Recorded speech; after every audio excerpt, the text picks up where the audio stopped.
이어령 교수가 쓴 그 딸에게 보내는 굿나잇 키스 이런 제목의 그 책이 있는데요. 이 책을 쭉 읽고 나면은 제목이 참 슬퍼집니다. 딸에게 보내는 굿나잇 키스. 이 제목의 배경이 어떤가 하면은 이 책은 암투병 하다가 먼저 그 소천한 그 딸을 기억하면서 쓴 책입니다. 그래서 제목이 딸에게 보내는 굿나잇 키스인데, 제목이 왜 이렇게 지어졌는가 하면은 그 안에 이런 내용이 나옵니다. 어린 시절 아빠의 사랑을 받고 싶었다는 너의 인터뷰 기사를 읽고서 까마득히 잊고 있었던 기억들이 되살아났다. 이게 무슨 배경인가 하면은 보통 너무나 바쁘고 또 유명한 그런 아빠를 만나면 자녀들이 어릴 때 참 힘듭니다. 이 이어령 교수님의 딸도 마찬가지였던 것 같아요. 아버지가 막 너무나 바쁘고 늘 이제 글 쓰고 이러다 보니까 어린 초등학교 시절부터 아버지 사랑에 목말랐다는 겁니다. 그래서 이제 서재에 있는 아버지한테로 가면은 무의식이겠죠. 너무 지금 그건 저도 이해를 해요. 막 설교 준비에 집중하고 있으면 요거 끈을 하나 딱 놓쳐버리면 굉장히 어려워지니까 이 교수님이 막 몰입하고 있는데 어린애가 오니까 보지도 못했겠죠. 저리 가라, 저리 가라. 이게 이제 이 아이에게 누적된 그 상처가 됐던 것 같아요. 그래서 이 아버지에 대한 갈망, 또 채워지지 않는 아버지 사랑, 이것에 대한 결핍. 그래서 놀랍게도요, 초등학생 때부터 밤이 되면은 어두움이 무서워서 잠을 이루지 못하고, 심지어는 그 어린 나이에 그 집에 들어온 양주나 위스키를 부모님 몰래 훔쳐 마시는 버릇이 시작이 됐다는 겁니다. 그 어린 나이에 그 위스키를 마시며 잠을 청했다는 이게 제가 들어도 마음이 아픈데 그 아버지 마음이 찢어졌을 것 같아요.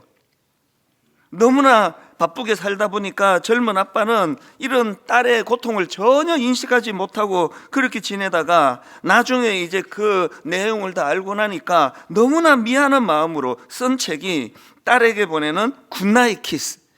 천국 가는 이 작별만큼은 내가 정말 따뜻하게 인사하고 보내고 싶다. 그 아버지의 그 애절한 마음이 담겨 있는 책 제목인 것 같습니다.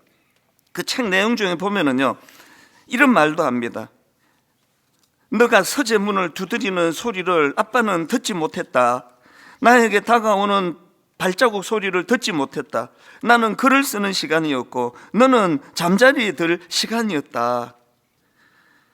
그 어린 딸이 글 쓰는 데 집중하느라 집중하지 못한 그때 이 노크했던 이게 얼마나 이게 애절한 사랑의 갈급인가를 딸이 죽고 난 이후에 계속 그게 마음에 남으니까 이런 표현을 쓴 거 아닙니까? 그 책에 보면은요, 그 저자가 직접 손으로 쓴 글씨, 편지가 하나 있는데요. 편지 내용이 이렇습니다. 내 생각이 난다. 해일처럼 밀려온다. 그 높은 파도가 잔잔해질 때까지 나는 운다. 그 아버지의 이 마음이 막 너무, 저도 이제 아버지니까요, 그게 마음에 절실했던 그런 기억이 있습니다. 아빠가 왜 이렇게 딸에게 미안한 마음을 갖게 됐냐 하면은 그 딸이 어릴 때 아버지 사랑을 받지 못한 것들 때문에 겪어야 했던 후유증이 너무 컸기 때문이에요. 우선 너무나 성급한 결혼이었는데요, 딸이 이 아빠의 사랑을 받지 못한 결핍을 메우기 위해 선택한 것이 결혼이었는데 22살 때 결혼을 했대요. 나중에 이분이 고백하기를 결혼은 사랑의 결실이라기보다는 아버지 집으로부터의 탈출에 가까운 것이었다. 그런데 불행하게도 아버지에게 받지 못한 사랑을 체험받을 거라는 기대로 시작한 결혼 생활인데 그게 쉽지가 않잖아요. 서로 다른 배경을 가진 부부가 만나서 이런저런 갈등을 겪고 그 과정에서 아버지에게 느꼈던 것보다 더 깊은 소외감을 경험하고 그래서 이혼의 아픔을 경험한 겁니다. 낯선 미국 땅에서 그 결핍된 사랑을 채우려고 결혼을 하고 그렇게 생활을 하다가 이 아픔을 경험하고는 그 결핍을 채우기 위해서 결사적으로 공부해가지고 이분이 대단한 분입니다. 미국의 검사가 됐습니다. 겉으로 보기에는 화려한 성공을 거둔 그런 미국에서의 검사 생활이었지만 이 딸 내면에는 여전히 채워지지 않는 큰 구멍이 있었다는 거죠. 그러니까 아버지 이어령 교수 입장에서 이것이 마음이 찢어지는 거죠. 그런데 이 아버지가 그렇게 가슴 아파하던 그 딸이지만 그 딸의 그 가슴 아픈 육신의 아버지로부터 체험받지 못한 사랑의 결핍이 이것이 하나님을 만나는 도구가 됐습니다. 제가 잘 쓰는 표현이잖아요. 이 다 갖춘 이 딸이 사랑의 결핍이라는 구멍마저 없었다면 무슨 수로 하나님을 만났겠냐고요. 너무나 절박하고 간절한 상황에서 하나님을 만난 이후로 그 육신의 아버지가 채워주지 못했던 그 결핍의 자리를 하나님께서 아가페 사랑으로 채워주셨다. 그래서 이것이 얼마나 이분의 삶을 완전히 바꾸어 놓았는지 나중에 이분이 목사 안수를 받습니다. 그리고 미국에서 방황하는 청소년들을 나중에는 한국까지 영향을 미쳤죠. 그런 청소년들을 섬기는 목사가 되셨는데요, 방황하는 청소년들에게 이 목사님이 던진 핵심 메시지는 너 열심히 해라 이거 아니었습니다. 이분이 청소년들에게 던지는 메시지는 항상 너는 이미 사랑을 받고 있다. 너는 사랑받는 존재야. 왜 이런 메시지를 전할까요? 그게 너무나 본인에게 절실했던 것이기 때문이에요. 하나님 은혜로 재혼한 남편은 독실한 크리스천이었는데 이 부부가 또 이민아 목사가 파란만장한 이런 어떤 고비를 겪을 때마다 남편이 신앙의 동반자로 큰 힘이 되어 준 겁니다. 나중에 장례식 때 이 미국인 남편이 아내를 회상하면서 이런 말을 했습니다. 아내 이민아 목사는 성경 속 향유 옥합을 깨뜨린 여인처럼 주님만 사랑하고 찬양했다. 얼마나 아름다운 가정을 또 남편의 지지를 받으면서 하나님 안에서 이 이민아 목사가 이렇게 짧은 생애를 그렇게 보낼 수 있었다는 것. 그래서 이분이 살아있을 때 아버지 전도에 온 힘을 다 기울인 겁니다. 왜? 내가 받은 이 하나님의 사랑을 우리 아빠도 이걸 받아야 된다. 그래서 그 당시로 너무나 냉철한 지성주의라고 그렇게 평가를 받던 아버지 이어령 교수가 하나님을 믿는 놀라운 역사가 일어났거든요. 제가 오늘 이 본문 말씀을 묵상하다가 이 이민아 목사 그리고 또 이어령 교수 부녀 시간이 생각이 났던 이유는 오늘 본문 내용이 바로 그걸 다루기 때문이고요. 또 본문을 기록한 사도 바울이 바로 이런 내용을 똑같이 겪었던 분이기 때문입니다. 지지난주에 우리가 살펴본 것처럼 사도 바울은 지금 에베소 교회 성도들을 위하여 간절히 기도하는데 이거를 정리해 보니까 얼마나 간절했는지를 그 14절 15절을 보십시오. 이름으로 내가 하늘과 땅에 있는 각 족속에게 이름을 주신 아버지 앞에 무릎을 꿇고 비노니. 기억하시죠? 그 당시 무릎을 꿇는다는 건 우리처럼 이게 일상이 아니에요. 그러니까 이 무릎을 꿇는다는 거는 그 권위에 대한 절대 복종을 나타낸다고 말씀드렸는데 그만큼 간절한 마음으로 그렇게 에베소 교회 성도들을 위해서 기도했다는 표현 아니겠습니까? 그 내용을 살펴보니까 두 가지 큰 기도 제목이 거기에 있더라고요. 하나는 우리 지지난주에 살펴봤습니다. 첫 번째 기도 제목이 뭐였냐 하니까 속 사람을 강건하게 해달라. 그게 16절입니다. 그의 영광의 풍성함을 따라 그의 성령으로 말미암아 너희 속 사람을 능력으로 강건하게 하시오며. 왜 이 기도를 드렸을까요? 이민아 목사도 그렇고 이어령 교수도 그렇고 사도 바울도 그렇고 겉으로 보여지는 미국 검사, 온 세상 사람들이 알아주는 전직 장관 이런 타이틀이 하나도 중요하지 않고 하나님이 만들어주시고 하나님이 채워주시는 이 속사람, 내 내면 세계가 강건한 게 얼마나 중요하다는 걸 사도 바울이 알고 있었기 때문이거든요. 이게 지난주까지 살펴본 첫 번째 기도 제목이었고, 그리고 오늘 살펴볼 그 두 번째 기도 제목이 뭐냐 하니까 그리스도의 사랑을 파악할 수 있는 능력을 달라는 겁니다. 그게 18절입니다. 능히 모든 성도와 함께 지식에 넘치는 그리스도의 사랑을 알고. 저는 이런 기도를 드리는 바울의 심정을 너무나 잘 압니다. 바울 역시도 많은 방황을 거친 인물 아닙니까? 겉으로는 뭐 사람을 잡으러 다니니 얼마나 권력이 있었고 권한이 있은 그런 삶을 살았습니까? 그러나 그 내면 속에는 수많은 갈등과 방황, 그런 삶을 살았는데 다메섹 도상에서 예수 그리스도를 만나고 빛 대신 그분의 사랑을 맛보면서부터 사도 바울의 내면이 완전히 다 바뀌어졌다는 그거거든요. 그렇기 때문에 지금 에베소 교회 성도들, 당신들도 나와 같은 이런 삶을 살기를 원한다, 그런 절실한 마음으로 기도했다고 저는 생각합니다. 오늘 본문 18절 19절입니다. 능히 모든 성도와 함께 지식에 넘치는 그리스도의 사랑을 알고 그 너비와 길이와 높이와 깊이가 어떠함을 깨달아 하나님의 모든 충만하신 것으로 너희에게 충만하게 하시기를 구하노라. 여러분, 한 해 동안 얼마나 고생이 많았습니까? 잠시도 우리를 내버려 두지 않는 세상을 우리가 살고 있는데 아침에 일어나는 게 두려울 정도로 그렇게 힘든 삶을 사시는 분도 많으신데, 오늘 성령님께서 우리 예배드리는 성도님들 내면을 강함으로, 강건함으로 무장시켜 주시기를 원합니다. 그리고 그것이 가능하기 위해서 바울의 두 번째 기도, 하나님 그리스도의 사랑, 지식에 넘치는 그리스도의 사랑을 아는 성도님들 되시기를 바랍니다. 그래서 오늘 이런 마음으로 제가 이 두 번째 기도 제목을 좀 분석하기를 원하는데요, 우리가 경험해야 될 그리스도의 사랑, 이걸 두 가지 측면으로 바울이 지금 피력을 하고 있는 걸 봅니다. 우리가 경험해야 될 그리스도의 사랑, 첫째가 뭐냐? 지식을 넘어 삶을 바꾸는 사랑입니다. 굉장히 중요한 이야기 아닙니까? 18절을 다시 보십시오. 능히 모든 성도와 함께 지식에 넘치는, 우리말 번역은 넘치는으로 했지만 원어에 가깝게 이거를 번역하려면 이거는 넘치는 정도가 지식에 넘치는 정도가 아닙니다. 이 우리의 지식을 뛰어넘는 사랑, 우리가 이 사랑을 경험해야 된다. 지식에 넘치는 그리스도의 사랑을 알고.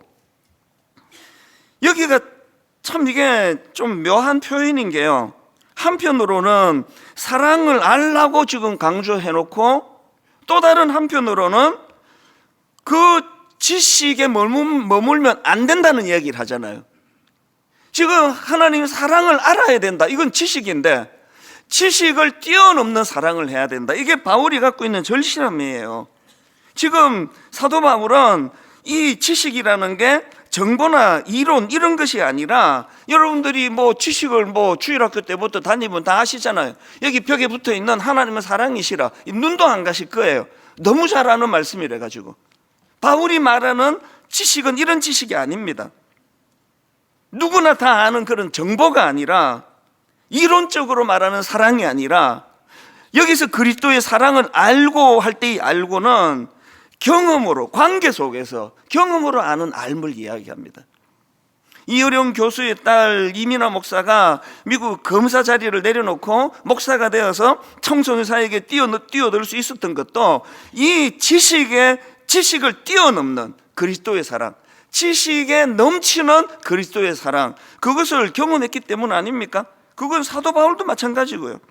다메섹 도상에서 부활하신 주님을 만나기 전에는 그는 이론이 충만했고 지식이 충만했고 자기가 갖고 있는 그 율법의 잣대로 사람을 그렇게 냉혹하게 다루었던 인물이라고 한다면, 그가 그리스도를 만나고 난 이후에 그런 지식을 뛰어넘는 그런 사랑을 자기가 경험한 거 아닙니까? 지금 저는 긴장을 좀 하고 있습니다. 왜냐하면 이 교회 성장학 학자들이 보통 교회의 주기를 30년으로 그렇게 보거든요. 이게 한 세대예요. 교회를 개척하고 나면 너무나 가슴이 뜨겁고 부흥을 열망하던 1세대가 있습니다. 우리 교회도 지금까지 그래온 거 아닙니까?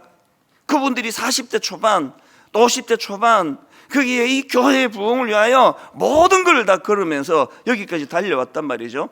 세월이 흘러가면 정말 가슴 아프게도 그게 유지가 잘 안 돼요. 게다가 엎친 데 덮친 격으로 우리 다음 세대는 분당 우리 교회 출입을 그 열망으로 하는 거 아니에요. 아버지가 경험했고 어머니가 경험했던 그 뜨거운 체험적인 신앙, 이 교회를 향한 애정, 이런 게 없이 그냥 어릴 때부터 교회 다녀왔던 그 다음 세대가 이제 이 교회를 이제 이끌어가게 될 때, 그때는 이제는 교회가 이제 하얀 곡선을 긋는다, 반드시 그렇게 된다. 역사를 쭉 피력하면서 설명한 강의도 제가 들었는데요, 이 30년 법칙을 거스르는 경우가 쉽지 않다는 거예요. 왜 이걸 우리가 지금 긴장합니까? 분당 우리 교회는 이제 24주년이에요. 6년 남았습니다. 뭐 다 이제 육신적으로, 영적으로 긴장해야 될 상황이에요. 그래서 저는 요즘 우리 교육자들에게 묵은 닭이 되지 않도록 기도하자, 그런 이야기를 뭐 옛날에도 늘 했지만 요즘 더 부쩍 자주 해요. 묵은 닭이 되지 말자. 사실 이 묵은 닭이라는 건 이게 그 닭 요리할 때 쓰는 표현 아닙니까? 오래된 닭은 그 살이 질기고 또 그 부드러움 이런 게 사라져 가지고 영계 백숙, 부드러운 그 이제 어린 닭이 맛있다. 그래 가지고 이제 그 묵은 닭 또 뭐 영계 이런 표현을 쓰는데요. 여러분, 이 표현 오해하시면 안 됩니다. 단순히 신앙생활을 오래 해서 그게 묵은 닭이 아니에요. 여기 지금 예수 믿은 지 1년도 안 되는데 묵은 닭이 있고요, 50년째 예수를 믿어도 너무너무 신선한 하나님을 뜨겁게 사랑한 분이 계세요. 그럼 어떤 상태가 묵은 닭입니까? 간단합니다. 생명력이 사라진 상태. 기독교는 종교인데 종교가 아니에요. 내가 어떤 필요를 따라 만들어낸 종교가 아니라 하나님께서 우리에게 손을 내밀어 잡아주신 은혜로 시작되는 게 종교거든요. 여러분, 지금 그 은혜의 감격에서 내가 예배 때마다 나 같은 것 자격도 없는데 손을 잡아주신 은혜, 이 감사와 감격이 이게 식어가면 그게 생명력이 없는 거예요. 우리가 이게 이 영적인 감화력 빼고는 이게 뭐가 재밌습니까? 이게 뭐 이 30분 요즘에는 쇼폼에 애나 어른이나 전부 지금 이 전두엽을 다 다쳐가지고 이게 지금 이 30분 이상 설교하는 건 이건 범죄 행위예요. 그래서 내 지금 설교 짧게 하려고 막 얼마나 애쓰는, 그래 쓸데없는 소리 안 하고 그냥 짧게 하라고, 그냥. 이게 여러분 바람 아닙니까? 이게 뭐가 이게 매력이 있는 순서냐고요. 그런데 여기에 은혜가 드리보면 세상에 이 예배를 소중히 여기는 분들이 얼마나 많게 되거든요. 이게 생명력이거든요. 또 뭐가 묵은 닭이 되는 상태입니까? 영적인 매너리즘에 빠지는 거죠. 뭐 제 예배가 그거고, 그건 뭐 다음 예배가 그거고, 뭐 또 송구 영신 예배는 이건 뭐 이제 뭐 맨날 드려도 뭐 이런 것들이 이제 매너리즘에 빠지는 거거든요. 왜 이런 매너리즘이 찾아오느냐? 그 체험 없는 지식만 남아서 그래요.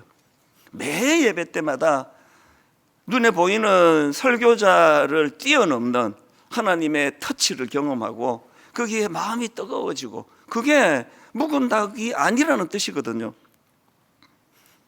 그래서 저는 요즘 분당 우리 교회가 하나님 이 30년, 학자들이 말하는 30년 주기, 이 법칙을 한번 뛰어넘기를 원합니다.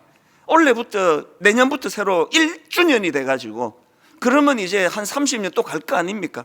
그래서 우리가 청년들을 위하여, 그래서 우리가 젊은 세대를 위하여 내년에 마음을 좀 쓰자는 거거든요. 제가 2주 전에 선포했던 분당 우리 교회의 꿈 아시죠? 우리 3040 세대가 살아나는 것.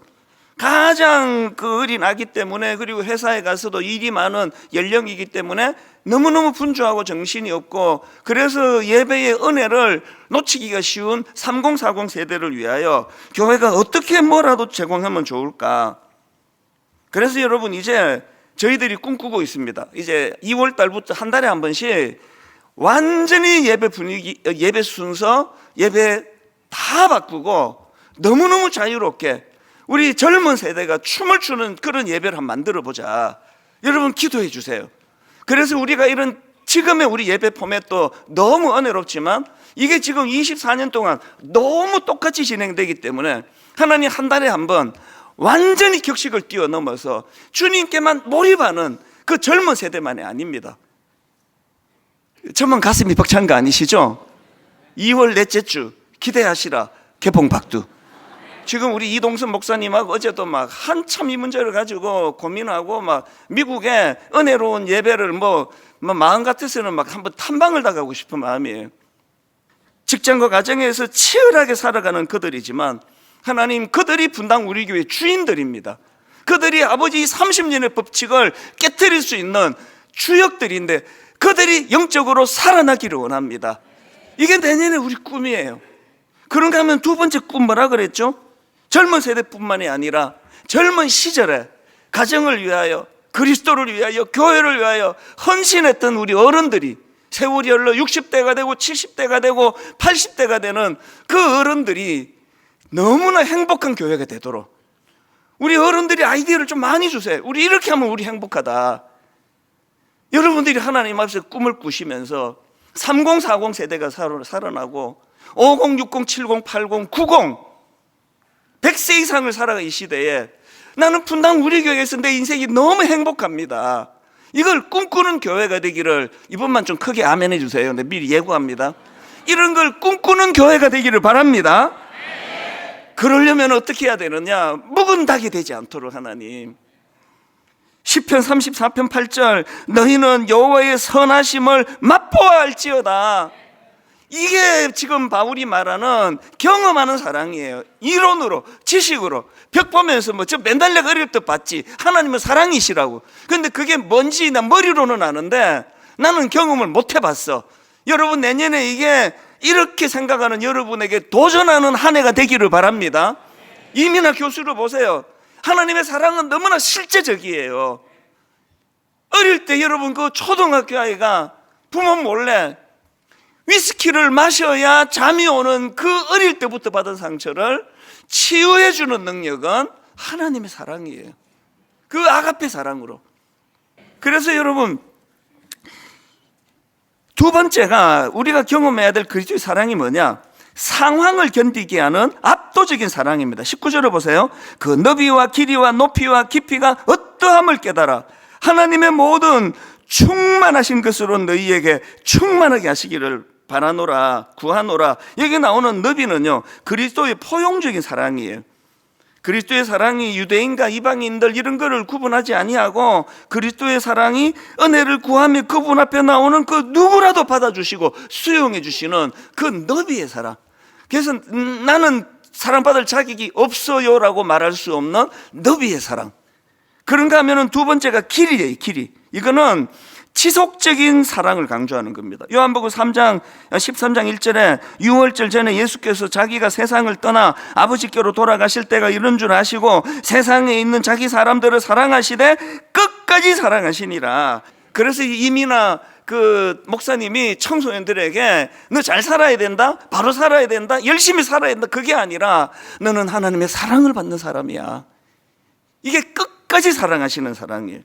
그 다음 나오는 높이, 이 높이는 그리스도의 초월적인 사랑을 묘사하는 것이고, 그 다음 나오는 깊이, 이건요 가장 타락한 인간, 살인마, 도저히 이런 인간은 용서받을 수 없다는 그 사람까지도, 그들에게까지도 도달되는 그리스도의 사랑. 그래서 바울은 로마서 11장 33절입니다. 깊도다 하나님의 지혜와 지식의 풍성하며, 너무너무 저는 이 표현이 너무 좋아요. 깊도다 하나님의 지혜와 지식의 풍성하며 그의 판단은 헤아리지 못할 것이며 그의 길은 찾지 못할 것이로다. 로마서 8장 38절 너무 익숙한데 처음 듣는 것처럼 들어보세요. 내가 확신하노니 사망이나 생명이나 천사들이나 권세자들이나 현재의 일이나 장래의 일이나 능력이나 높음이나 깊음이나 다른 어떤 피조물이라도 우리를 우리 주 그리스도 예수 안에 있는 하나님의 사랑에서 끊을 수 없으리라. 지식으로가 아니라 내 가슴으로, 그리고 이것이 경험되어지는 하나님의 사랑으로. 우리 교회에 그동안에도 그런 역사가 많이 일어났습니다만 저는 내년에 너무나 많은 성도님들 또 가정 안에서 치유와 회복의 역사가 일어날 줄로 믿습니다. 이거를 놓고 기도하는 겁니다. 저는 결론을 맺으면서 한 가지 이야기만 더 드리기를 원합니다. 제가 언젠가 그 교수님 강의를 듣다가 보니까요, 그 교수님이 그 9.11 사태 아시죠? 그 비행기를 테러해가지고 뉴욕에 있는 그 고층 건물을 폭파시켰던 그 악한, 근데 그 비행기 안에 있었던 사람들이 이게 지금 이 비행기가 지금 이제 그 무역센터 건물을 향해서 이제 이 돌진하고 있거나 그거를 알게 되니까 그게 뭐 30초, 1분? 이게 이제 난 죽는구나 했을 때 일제히 문자를 보냈대요. 그게 나중에 이제 그 핸드폰에 쓰면 전달이 됐는지 안 됐는지 모르지만 이게 다 이제 드러났는데, 그 교수님 강의 보니까 그렇게 비행기 폭파 직전에 가족에게 남긴 문자 거의 100%가 사랑해, 보고 싶어 였대요. 그러면 이 교수님 하는 얘기가요, 아마 그날 비행기 타기 전에 부부싸움한 사람도 있을 것이다. 미친 듯이 싸우고 나온 사람도 있을 것이다. 그 모든 사람들이 이 절박한 상황에 주어지니까 누구나 예외 없이 사랑해, 보고 싶어. 이게 하나님이 우리에게 심어놓은 본능이라고 한다면, 여러분 꼭 그런 절망적인 자리에 빠져서 절박하게 이게 그 사랑이 이게 전달이 안 될까봐 막 그렇게 할 필요가 없잖아요. 오늘 예배 드리면서 가장 사랑하는 사람을 떠올려 보세요. 그리고 하나님, 아무것도 아닌 것 같고 그렇게 화를 낼 게 아닌데, 그래서 하나님 저에게 그리스도의 사랑이 스며들기를 원합니다. 그래서 하나님, 남편의 어린 시절에 우는 아이, 그래서 말도 안 되는 것 자꾸 시비를 거는 거요, 그 남편이 아니에요. 그런 말 전에 제가 한번 했거든요. 부부는 네 사람이 사는 거예요. 눈에 보이는 남편과 눈에 보이지 않은 치유받지 못한 성인 아이, 남편 안에 있는, 눈에 보이는 아내와 눈에 보이는 아내 속에 있는 치유받지 못한 우는 성인 아이, 네 명이서 사는 거예요. 여러분, 남편의 아내에 대하여 이 원리를 깨닫는다면, 하나님, 저 안에는 그 사랑이 없기 때문에, 그래서 하나님 내가 기도합니다. 에베소 3장 18절, 능히 모든 성도와 함께 지식에 넘치는 그리스도의 사랑을 알고 그 너비와 길이와 높이와 깊이가 어떠함을 깨달아 하나님의 모든 충만하신 것으로 너희에게 어떻게 합니까? 충만하게 하시기를 구하노라. 9.11 테러로 이제 한 30초 남겨놓은 그 상황에서 보내는 사랑에 보고 싶어가 아니라, 회사에 가서도, 가정 안에서 우리 자녀들을 향해 이 고백이 하나님 주시는 은혜의 힘으로 넘쳐나는 성도님들 되시기 바랍니다.